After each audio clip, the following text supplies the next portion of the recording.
Salamun alaikum. So last time we left the story where some of the siblings had returned to Ya3qoob, and Ya3qoob basically told them that you are wrong and yourselves have allowed you to commit something wrong, something terrible. And Ya3qoob was not happy with them. In this segment, inshallah, part 14 of this series, we will continue with this dialogue that happened after the siblings returned from their second trip, and we will discover some things that Ya3qoob himself had forgotten. And therefore, this is going to be a huge hint, a clue that reveals the unspoken fact that we have been talking about that really underlies the whole story since the beginning. So inshallah, we will discuss a little bit of this, and we will leave the revelation of that unspoken fact till the next segment, inshallah. So we start, أعوذ بالله من الشيطان الرجيم. بسم الله الرحمن الرحيم رب اشرح لي صدري ويسر لي أمري واحلل عقدة من لساني يفقه قولي. As I said, this is part 14. Here we're going to discover that Ya3qoob is angry at Yusuf for not revealing his identity to his siblings and for refusing to come forth or to return to Ya3qoob's homestead. But suddenly Ya3qoob will remember something and will understand everything, including why Yusuf has not revealed himself so far. So inshallah, this part of the series will get us to that remembrance, that revelation, but we will reveal the full details, inshallah, in the next segment number 15 in the series. Remember, this presentation is part of a series that is at the level of a graduate school course. You are expected to really reflect and analyze and do research on your own. We have given a lot of information on the bayinat, on the methodology, on how to deal with the research, and you are expected to do a little bit of work on your own to keep you engaged in dealing with the Qur'an and how the Qur'an reveals the information to its reader. I hope you're taking notes, as I said before, and keeping track of your questions, inshallah. So in this segment, we have three important reminders, and then we're going to get into ayat 84 through 87. 4 different ayats that we're going to cover. Inshallah, this segment will not be very long, but I expect you to really take the hints and do a little bit of research ahead of time. Please don't put your answers on the comment stream. Don't spoil it for other people. Allow other people to work through the process. Eventually, they will listen to all of the parts in this series and they will learn on their own. So the three important reminders that I would like to bring to your attention. First, this surah is about primarily resisting the sunk cost bias. The sunk cost bias says that the more you invest in something, the more likely you are committed to continue that investment, even if you have some unanswered questions or some question marks, exclamation marks, or things that don't make sense. So the sunk cost bias should remind us to stop, backtrack a little bit, fix some of the problems that we may have figured out later, and then start again from a point where we are really confident that the learnings and the knowledge we've acquired is really on solid foundation. So that process of continuously stepping back, starting again with fresh assumptions or with fresh ideas and hypotheses, that's part of overcoming the sunk cost bias.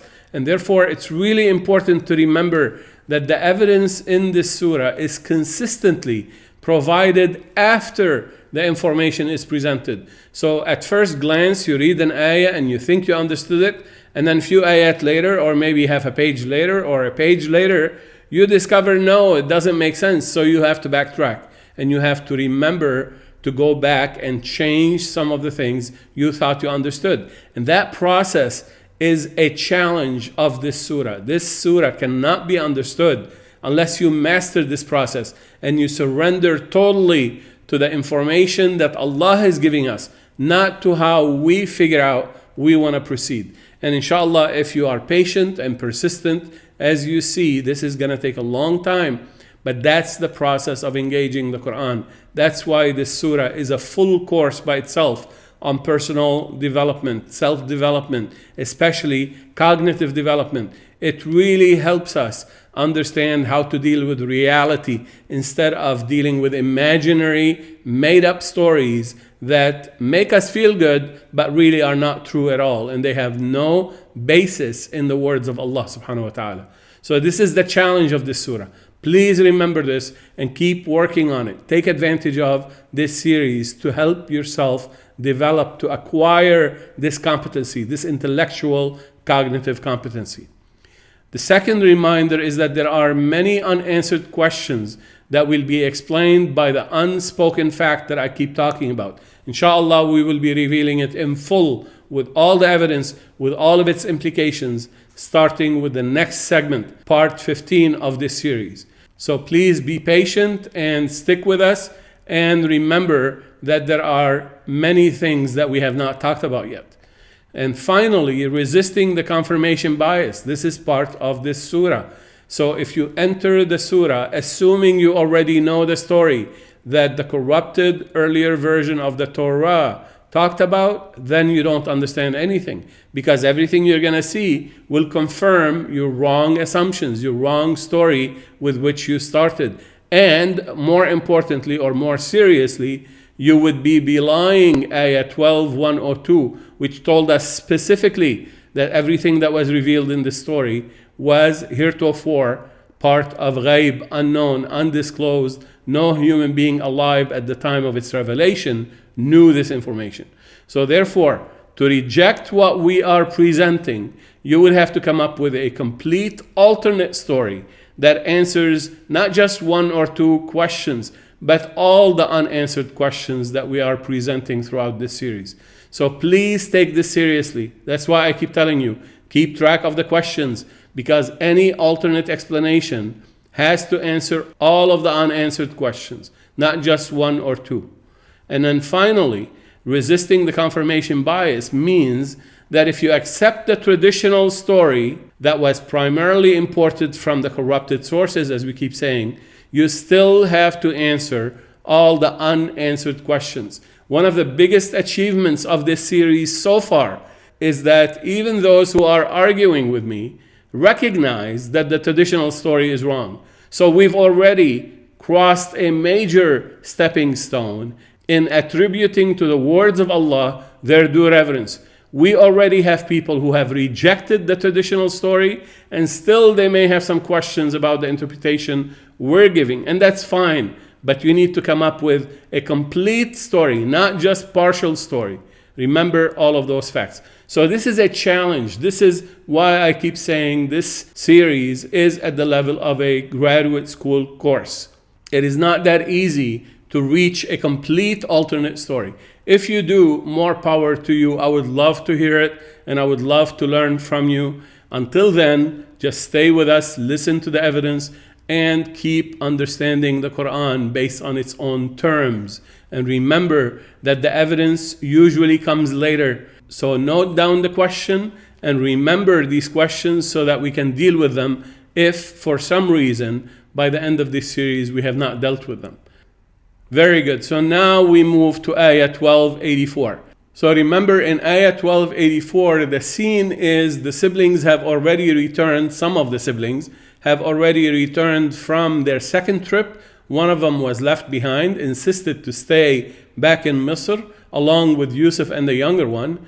And those who returned have been reamed by Ya3qoob, basically, telling them, no, you've done something wrong. And therefore, Ya3qoob sided with the one who stayed behind. That's why the Quran referred to the sibling who stayed behind as kabiruhum, the one with the correct opinion. So now what happens after Ya3qoob explained to them that they made a wrong decision, that their interpretation of the oath was wrong, and they tried to find a way out of their oath. So in here, this Ayah 84 is telling us the rest of what happened after the siblings returned from their second trip. أعوذ بالله من الشيطان الرجيم وتولى عنهم وقال يا أسفا على يوسف وبيضت عيناه من الحزن فهو قضيم. And he, of course this is referring to Ya3qoob, turned away, rejecting them, rejecting what excuses they came up with as far as interpreting the oath in accordance to their whims. And he said, Oh my fury against Yusuf. Ya asafa ala Yusuf. I know those of you who speak Arabic are probably tearing their hair right now, but just be patient and you will see all the evidence. We're not making things up. We are referring to the nested interpretations that give us a clear understanding of what this word means. So, oh my fury against Yusuf, and his eyes turned white after grief. وَبْيَضَّتْ عَيْنَاهُ مِنَ الْحُزْنِ. For he is one who suppresses his fury. فَهُوَ قَضِيم. Okay, let's look at some of the notes and then understand the pieces of this ayah one piece at a time. The expression تَوَلَّى عَنْهُمْ, we have seen it before in many different places, including Surah Abasa. When we talked about Surah Abasa, we explained tawalla. Tawalla, that means he rejected or turned away and rejected at the same time. We also saw this same expression during the series on Isa ibn Maryam. So those of you who have been following the channel know exactly what this word means. It means to reject, to refuse, to turn away in denial or rejection. وَقَالَ يَا أَسَفَا عَلَى يُوسُف. And he said, يَا أَسَفَا عَلَى يُوسُف, referring to anger, not regret, as is common in spoken Arabic or traditional Arabic. Let's deal with this a little bit. The term asafa is derived from the root asafa. Asafa, you see it right here, which according to Lisan al-Arab has one of two meanings: grief or fury, not regret as is commonly used in modern slang Arabic or modern traditional Arabic. So in the traditional Arabic, asaf means to regret. Yata'assaf means he's regretful. That's not the meaning used in the Quran at all. Nowhere in the Quran is the root asaf used to mean regret. So please pay attention. We will see in ayah 1286, he specifically denied that he would make any verbal expression of grief to anyone but Allah. This is about Ya3qoob. We will see this in 86, which is coming a little later in this segment. So we have further evidence that what we're saying is correct. And in the next page, I'm going to give you more details about the word asaf. So be patient. We're going to get back to this. Now, the question is, why was Ya3qoob angry at Yusuf? And the answer is for refusing to identify himself to his siblings. He expected Yusuf to come forward and say, hey, I'm alive, I'm here in Misr, come help me or come get me, or figure out some way to get the message to Ya3qoob. But everything he heard so far is that Yusuf has been purposefully avoiding allowing his brothers to identify him. So therefore, Ya3qoob has become really angry at this, despondent in the sense that he doesn't know why Yusuf would not identify himself. Furthermore, he is angry that he allowed the situation that landed the younger brother in jail in Misr. Remember, this is what they thought. They thought the younger brother ended up in jail because he was identified as the one who stole the drinking utensils, if you remember from the prior episodes. So Ya3qoob is blaming Yusuf for not stepping forward and trying to help the younger brother, of course. And then the third thing is, Ya3qoob was probably thinking that Yusuf and his younger brother have strayed away from the Abrahamic mission. So in his mind, Ya3qoob is a prophet, and therefore he was hopeful for Yusuf and perhaps for the younger brother to take up the mission, to take up the flag of the Abrahamic mission. And yet he did not see any evidence of this whatsoever. He saw the evidence that Yusuf is running away from what Ya3qoob had hoped for him. So all of these three things are probably in the background causing Ya3qoob to be angry. This is definitely justification for the word Ya asafa. So we will see, as I said, we will see more. And finally, the word qadim, which is the end of the ayah, فَهُوَ qadim, is used in the Quran to refer to people who suppress their anger. وَالْقَاضِمِينَ الْغَيْظِ. Many of us memorize that ayah. وَالْقَاضِمِينَ الْغَيْظِ. Those who suppress their anger. So Allah subhanahu wa ta'ala used this word, qadim, in association with anger. So Allah subhanahu wa ta'ala is telling us Ya3qoob is someone who suppresses his anger. So I hope all of these things are part of this understanding of the word Ya asafa. Now we move to وَبْيَضَّتْ عَيْنَاهُ مِنَ الْحُزْنِ. So in the traditional story, they told us that Yaqub went blind. That's what وَبْيَضَّتْ عَيْنَاهُ. His eyes turned white.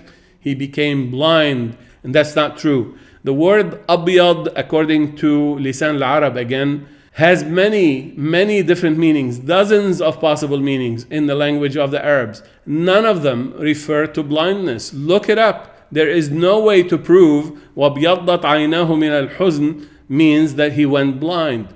Linguistically, it does not stand to reason that the word أبيض means blind. As a matter of fact, we have seen it in the case of Musa. His hand came out white. That means brand new. That means refreshed. That means restored. So that's one of the meanings. Linguistically, our beloved ﷺ is reported to have used the word أبيض or bayda to refer to his own message, meaning pure. So وَبْيَضَّتْ also has the meaning that it looks like an egg, which means it's swollen, it's blown up. So that means he's been angry, or he's been sad, or he's been grieving. All of these meanings are possible, not the fact that he is blind. There's no evidence for this whatsoever.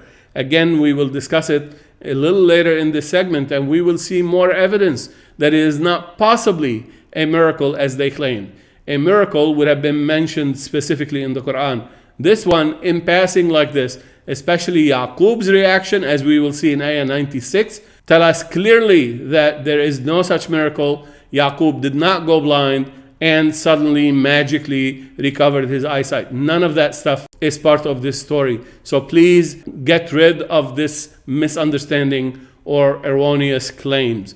Now we said وَبْيَضَّتْ عَيْنَاهُ مِنَ الْحُزْنِ. His eyes turn white after grief, after for the preposition min. Is that true? Linguistically, this is a very valid interpretation based on a valid interpretation of the preposition min, which is aligned with the other two sentences in this verse, in this ayah. Now, the same type of usage for the preposition min occurred in several places in the Quran to mean after or instead. So for example, in ayah 106:4, which is Surah Quraysh, Allah subhanahu wa ta'ala tells us, الَّذِي أَطْعَمَهُم مِّن جُوعٍ وَآمَنَهُم مِّن خَوْفٍ. As if Allah subhanahu wa ta'ala is teaching Quraysh specifically what this preposition min really means. And in Surah 106, ayah 4, the interpretation or the meaning of this ayah, who fed them after or instead of hunger and provided them security after or instead of fear. So therefore, min means after or instead of. Again in ayah 39:22, Surah Az-Zumar, فَوَيْلٌ لِلْقَاسِيَةِ قُلُوبُهُمْ مِنْ ذِكْرِ اللَّهِ. Woe to those whose hearts or whose cores are hardened after receiving the dhikr of Allah or from Allah. So therefore, after or min is a very legitimate linguistic interpretation of this preposition. So when we said his eyes turned white after grief, it makes perfect sense. It is very valid. It's very legitimate. Now we're going to see a little later that he himself denies that he is grieving. We will see this in the very next couple of ayat. So now we deal with a little bit more information regarding the word Ya asafa, as I promised you. So the term Ya asafa indicates anger, as I said. The traditional story tells us that Ya3qoob became blind due to his sadness, which is, as I said, there's absolutely no evidence for this. As a matter of fact, the evidence is against it, as we will see. But the same root, asafa, is used in ayah 7:150 and ayah 20:86, clearly to mean angry. So for example, فَرَجَعَ مُوسَى إِلَىٰ قَوْمِهِ غَضْبَانَ أَسِفًا in ayah 86 of Surah Taha. In ayah 55 of Surah 43, Allah subhanahu wa ta'ala is speaking, and he says, فَلَمَّا آسَفُونَا انْتَقَمْنَا مِنْهُمْ. When they angered us, when they earned our wrath, we exacted revenge against them. انْتَقَمْنَا مِنْهُمْ فَأَغْرَقْنَاهُمْ أَجْمَعِينَ. We caused them to drown altogether.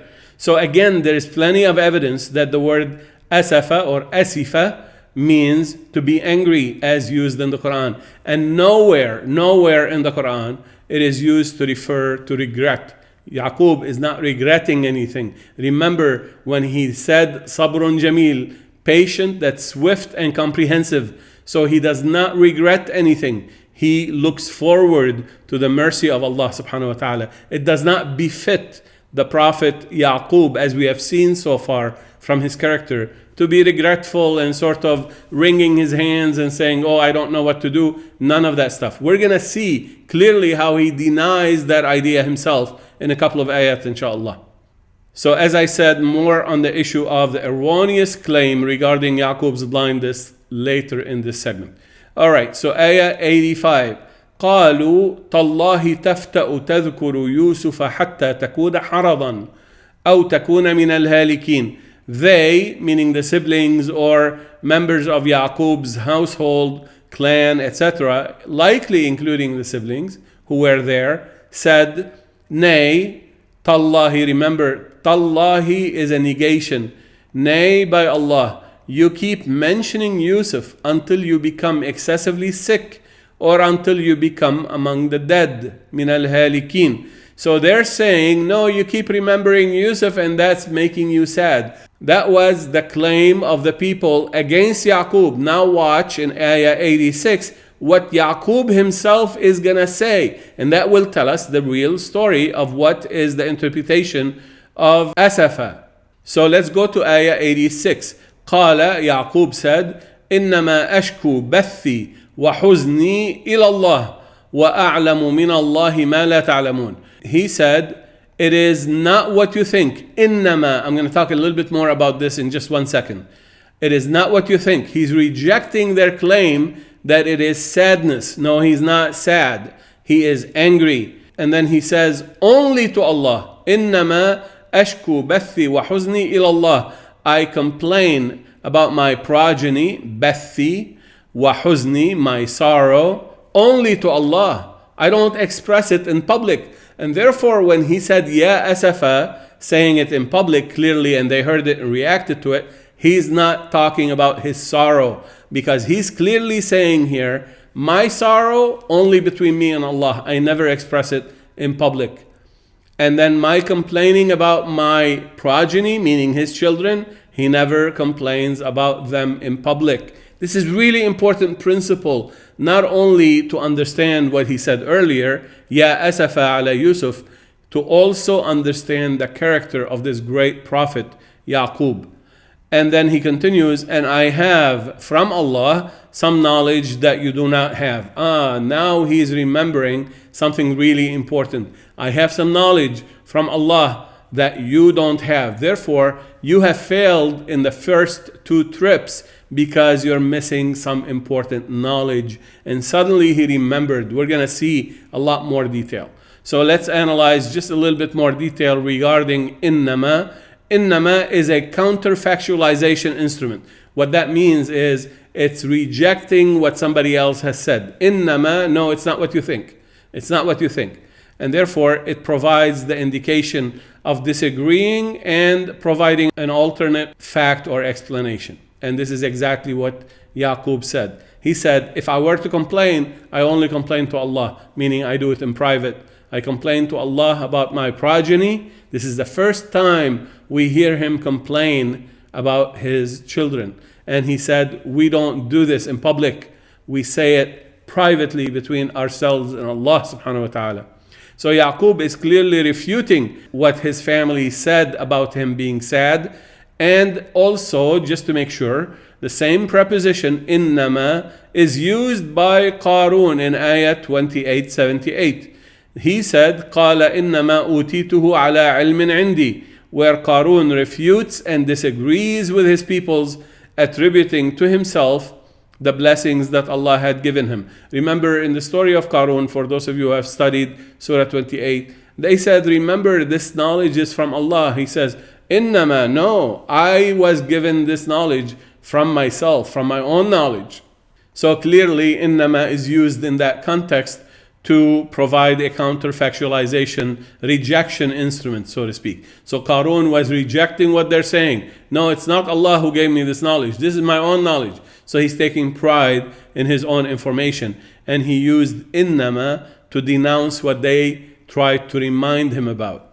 A similar indication of the preposition innama can be found in verse 955. Again, look it up and you'll find this same use that I'm saying, which means that what Ya3qoob said here is denouncing what they claimed. So those around him claimed that he was sad because he keeps remembering Yusuf. He says, no, I'm not sad. If I were sad, you would not hear me complain to you. I would only complain to Allah. But I was angry. He said, Ya asafa, he's angry. And as we explained, he had at least 3 or 4 different reasons to be angry with Yusuf. At least that's what he thought, because his information up till that point was not perfect. And then suddenly he remembered something. And we're going to see what he remembered, probably a lot more in the next segment. So we will continue with this last sentence in here. وَأَعْلَمُ مِنَ اللَّهِ مَا لَا تَعْلَمُونَ. This last sentence indicates that a dhikra suddenly happened to Ya3qoob and he remembered. What did he remember? We will deal with this in the next segment. I promise you, part 15 of this series is going to be really amazing. It's going to be really revealing. And inshallah, we will take the time and reveal it with all the evidence and all the implications on the story so far. And you will see how it just illuminates so many dim aspects of this story so far, parts of the story that are not explained, such as why they did not recognize him and why they sold him cheaply and why the Quran told us he was listening, etc., etc. All of these things become really clear, inshallah, in the next segment. And finally, the traditional story, as I said, tells us that Ya3qoob became blind due to sadness. Again, in ayah 1296, which we will see in a couple of segments coming forward in the series, when the ayah 96 told us that Ya3qoob irtadda basiran, when the shirt from Yusuf and the king was brought to him and he regained his prior conviction, his insight. The word basiran is not necessarily indicating to regain the eyesight. A very important note about this specific ayah, and I need you to pay attention. Irtadda has this letter ta, and this word is based on the root radda, which means to return or to come back again or to change status to its original status. The erroneous claim that he was blind and then suddenly he became able to see again would not work with the verb irtadda, because this letter ta indicates the self-willingness, the self-desire, the self-effort.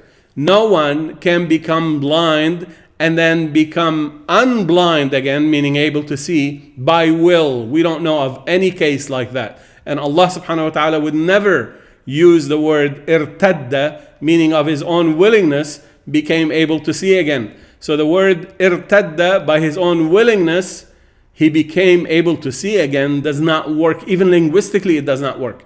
So those who claimed became able to see again literally cannot understand what this letter ta means in this verb. Irtadda, that means he willed himself able to see again according to the story.